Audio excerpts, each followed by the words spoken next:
Chers guitaristes, bonjour, bienvenue pour cette 12e leçon qui va être consacrée à la formation des accords de 7e majeur. Soyons clairs tout de suite, la majorité des accords de 7e que vous allez trouver sont des accords de 7e tout court, ça veut dire des accords de 7e mineur, comme je vous l'ai expliqué implicitement lors de la 11e leçon. Alors, comme d'habitude, vous pouvez télécharger donc les accords, les principaux accords de 7e majeur que vous pourrez trouver. Je ne parle pas des transpositions, je parle des accords non transposés. Et puis, vous pourrez trouver la grille des intervalles afin de voir l'intervalle qui nous intéresse aujourd'hui. Alors, donc, vous faites pause sur la vidéo, vous téléchargez les contenus, ok, et je démarre. On va commencer par aller voir le tableau des intervalles. Alors, comme d'habitude, j'ai mis en jaune l'intervalle qui nous intéresse, c'est-à-dire l'intervalle de 7e majeur. Vous voyez que je vais avoir deux façons de l'atteindre à la guitare. La première façon, je prends une fondamentale, je vais chercher l'octave de la fondamentale correspondante, et je recule d'une case, ça veut dire que j'enlève un demi-ton. Et vous aurez une 7e majeure. L'autre façon est de rechercher la 7e mineure, celle qui se trouve un ton en dessous de votre fondamentale, enfin de l'octave, et d'avancer d'une case, ça veut dire de rajouter un demi-ton. Alors, quels sont les morceaux où on va trouver des 7e majeurs? Je vais vous en donner deux. Ces deux morceaux, je vais les mettre sur ma chaîne dans pas longtemps. Il faut juste que je trouve la bonne place pour pouvoir me filmer pour le faire. Alors par exemple, il y a un célèbre titre de Cabrel, C'est écrit, où il utilise cette technique même à deux endroits. Alors je vous montre, ça va faire ça. Écoutez, il faut juste se focaliser sur le son. Travaillez votre oreille musicale, comme d'habitude.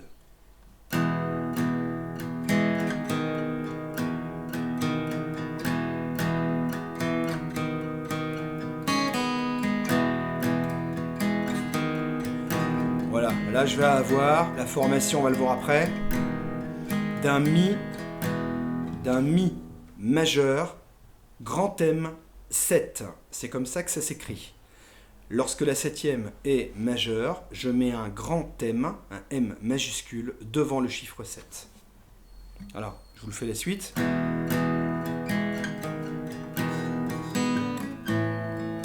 Accord suspendu.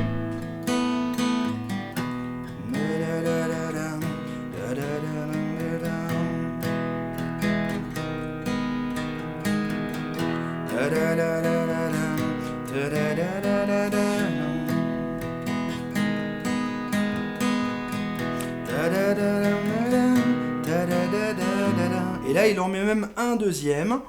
Il va faire un Fa dièse mineur, grand M 7. Et ça donne ça.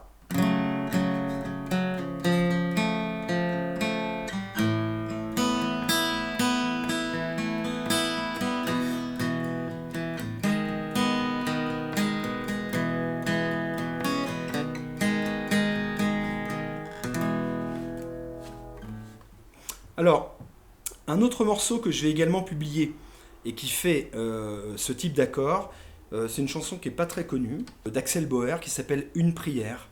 Et en fait, il fait un truc aussi...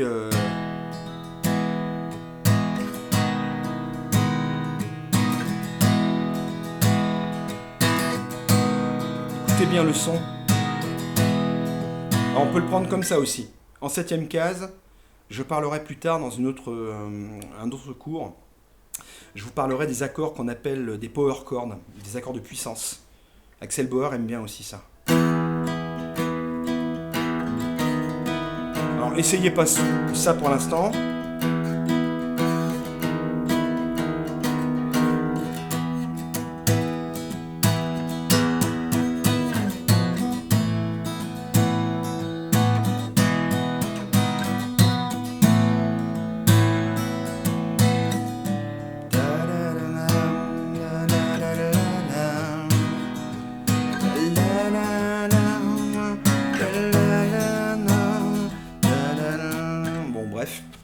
c'est un morceau que je publierai dans pas longtemps, je pense, parce que j'adore ce morceau.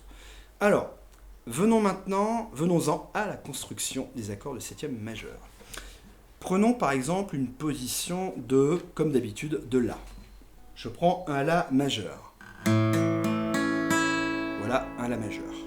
Okay.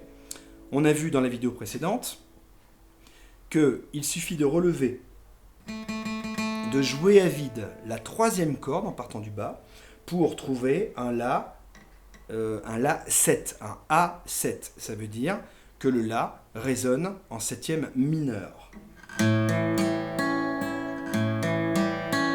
Là, la troisième corde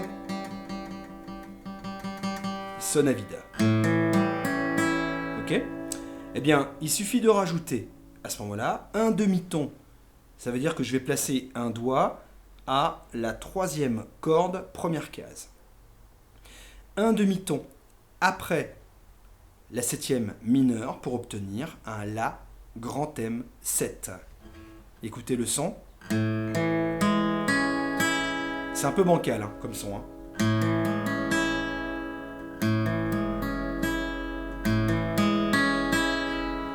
Voilà ce qu'on appelle le La M grand M7.